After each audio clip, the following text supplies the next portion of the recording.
Welcome back in Live Now. I'm Austin Westfall. Let's get the latest on the Middle East, specifically Gaza. Fox's Trey Yingst with this report. Palestinians reach out with empty pots and buckets, desperate for a morsel of food. Hunger is spreading across the Gaza Strip as United Nations agencies and the Israeli army failed to reach an agreement about aid distribution. I swear it has been 4 days since I have eaten, and I can't stand. Look at my hands, shaking. We can't stand. And my son is crying, telling me, I want to eat, Dad. I want to eat. Black market price gouging, coupled with disagreements about the routing of aid, have plunged Gaza into a deeper crisis. The UN is now warning of increased malnutrition and starvation. We need look no further than the horror show in Gaza, with a level of death and destruction without parallel in recent times. With Israeli military operations expanding for the first time to the central city of Deir al-Balah. Reports indicate 88% of Gaza is now under evacuation orders or inside an active combat area. The families of the remaining 50 hostages still held by Hamas released a statement on Tuesday expressing concern about the safety of their loved ones, 20 of whom are believed to be alive. Israeli officials say the operation is necessary to put pressure on Hamas. The State Department addressed the ongoing war and concerns about expanding Israeli strikes. Our focus has been to stop that war, to stop the fighting, to have a ceasefire. It is at the top of our mind as we work still to stop this carnage. With the focus back on Gaza, Israel continues to face incoming fire from Yemen, where this morning the Houthis fired a ballistic missile toward Israel, triggering sirens across the country. In Tel Aviv, Trey Yingst, Fox News. To discuss the latest on the Gaza war, Dr. Alon Burstein is standing by. As always, Alon, it's good to see you. A live look at Gaza. I got to say, I've been looking at this shot behind the scenes all afternoon. It's been busy. We've been seeing blasts in Gaza. I can't tell if that's a dark cloud or if that is, in fact, a plume of dark smoke, Alon. I'll get to a little bit of what's been happening in Gaza in a moment here, but I got to ask you about this report about 28 countries saying the war in Gaza must end now. It's the first time I've been able to talk to you since that came out. Just for some background, 28 countries, including Britain, Japan, and a host of European nations, issued a joint statement this week saying the war in Gaza must end now. This is the latest sign of Jerusalem's allies sharpening their language related to the war. Is Israel's isolation deepening, Alon? How important is this statement? The U.S. isn't on it. It's good to see you, Austin. And, you really hit the mark with that last comment that the United States isn't on it. This relates a lot to what we've been talking about really over the last 7 to 8 months, and that is the increasing reliance and also dependency of Israel on the United States, and specifically the critical dependency of the relationship between President Trump and Prime Minister Netanyahu. Israel has been, over the course of the war, and specifically over the last year, as the aims of the war seem to just be constantly changing, and Israel's looking for this sort of amorphous, total victory. The critique of Israel and the trajectory that it's taking this war has been increasing over time. Obviously, the humanitarian situation, maybe we'll talk about that a little bit more soon. But really what we've seen is that ally after ally have been more critical of Israel. We have also seen countries voting in parliament that they're going to stop weapons shipments to Israel. Spain, very importantly, not only said they're going to stop selling weapons to Israel, they also voted that they're not going to allow ships that come into the Mediterranean going past Spain to dock or refuel there. That's a major thing if those ships are carrying weapons that are headed for Israel. So we've seen Israel's isolation increase, and the narrative that Israel has been putting forth about what it wants to achieve in the war and why it still views this as a war of self-defense, really not selling in the world anymore. In turn, Israel is more and more reliant on the United States. We've seen this in the Security Council. UN Security Council resolutions calling to stop the war had 14 votes in favor, the United States vetoing it. More and more we're seeing that really the last holdout of Israel's allies that are saying you can continue the trajectory that you're going right now is the United States, and that's one of the reasons that everyone's sort of waiting for what Trump has to say with regards to the ongoing negotiations, because if he tells Israel to stop the war, if he tells Netanyahu you have to go a different direction, Israel has nowhere else to turn for sort of diplomatic support. So keeping in with this note, this letter, if you will, from 28 countries. They all signed it, and it's a statement that they sent. They say, quote, "The suffering of civilians in Gaza has reached new depths." They condemned the, quote, "drip feeding of aid and the inhumane killing of civilians, including children," unquote. Alon, is Israel capable of achieving their goals without pissing off their allies? Have they demonstrated an ability to carry out this war with fewer civilian casualties? It's very difficult to ascertain, first of all, what are exactly Israel's goals with regards to the situation in Gaza. It's to defeat Hamas and to restore the hostage, bring back the hostages, and to make sure that Gaza is no longer a threat to Israel. That is the way the aims are defined. But can Israel achieve that with less deaths or casualties of Palestinians? That's a question in general about war. The whole concept of rules of war and war crimes and what constitutes a war crime is ultimately quite vague. This is why we have international court systems that are supposed to evaluate it. When it comes, for example, to civilian casualties in war, the international rules of war and the Geneva Conventions do not say that you can't have civilian casualties. They say that civilian casualties must be proportionate to what you're trying to achieve in the war. If you carry out an act of violence, you launch a missile, you send a tank unit into an area, we know there's going to be civilian casualties. Do the war aims, the legitimate targets you're going after, are they proportionate? Do they justify the hurting of civilians? So at the end of the day, it unfortunately becomes a matter of interpretation.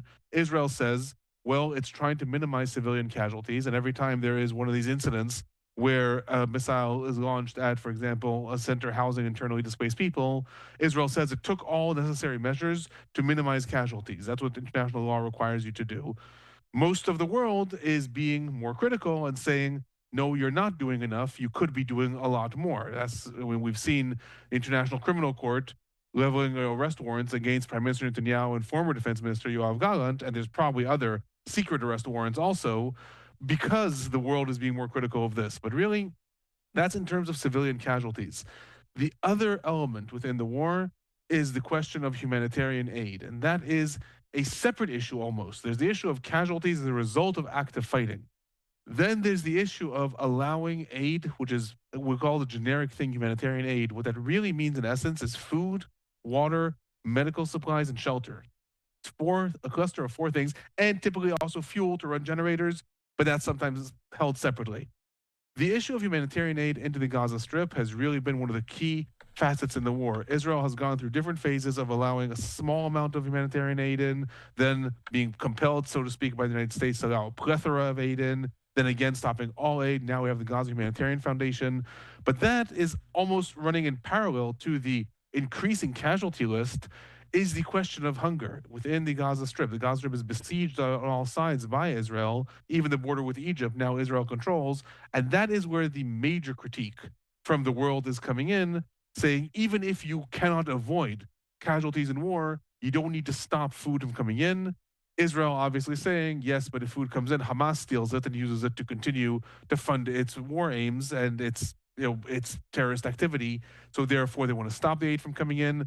That's really where I think the bulk of the criticism is right now, rather than just the increasing civilian casualties, also the monumental decrease in the amount of food that's coming into Gaza in the last couple of weeks that's leading to those images that we saw before.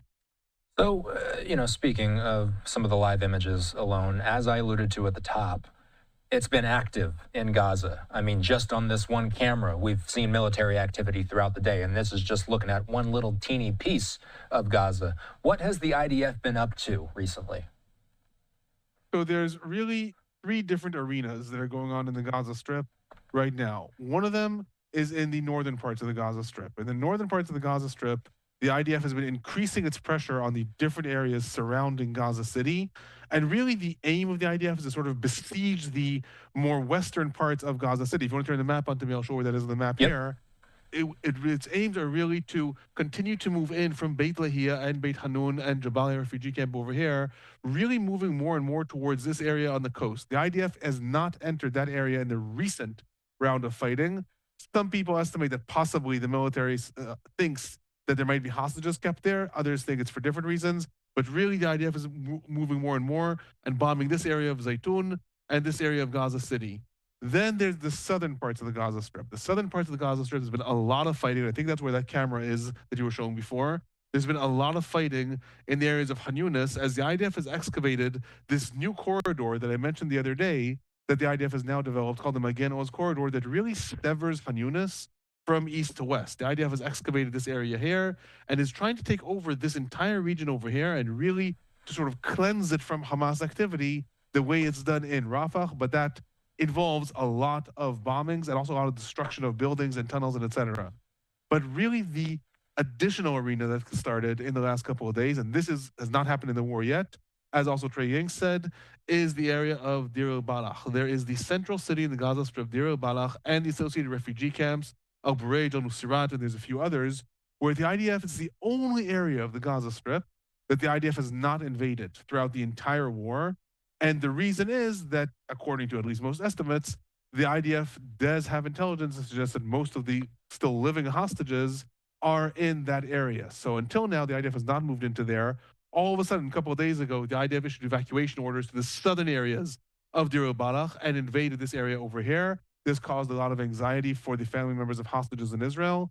Now there are some reports that the military has pulled out of there. That was a localized operation, but that's really where all eyes are on Deir el-Balach. Is the IDF going to move further in, or is it not? One more thing I'll say, just in regards to the increased pressure in relation to the hostages. Today, after no messages, no life signs have been shown for a long time, the Palestinian Islamic Jihad issued a statement saying that it has lost contact with the team that was guarding one of the hostages that we received a life sign from several weeks ago, Rom Baraslavsky. According to the Palestinian Islamic Jihad, they've lost contact with the team that was guarding him. In the past, Hamas and the Palestinian Islamic Jihad have said that they've lost contact with the teams. Sometimes that meant that the hostages were killed.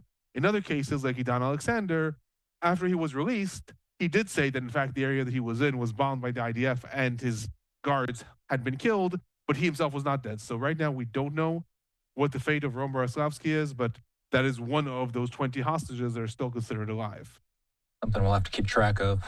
Finally, Alon, before we go here, you wrote a blog that was published in the Times of Israel over the weekend. You compare Israel's successes against Iran and Hezbollah to what you say is a continued failure against Hamas in Gaza. In basic terms, Alon, basically you say that Israel used measured military actions to achieve decisive results in Iran and Lebanon. How do you feel Gaza has been different? So thank you for that plug-in, and yes, in the Of Times course. of Israel.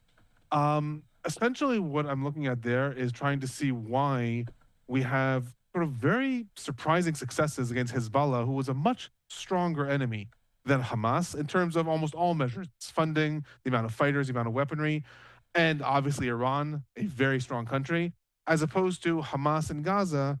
First of all, it's just important to consider the size. Gaza, as I've said it several times when we've spoken, is 141 square miles.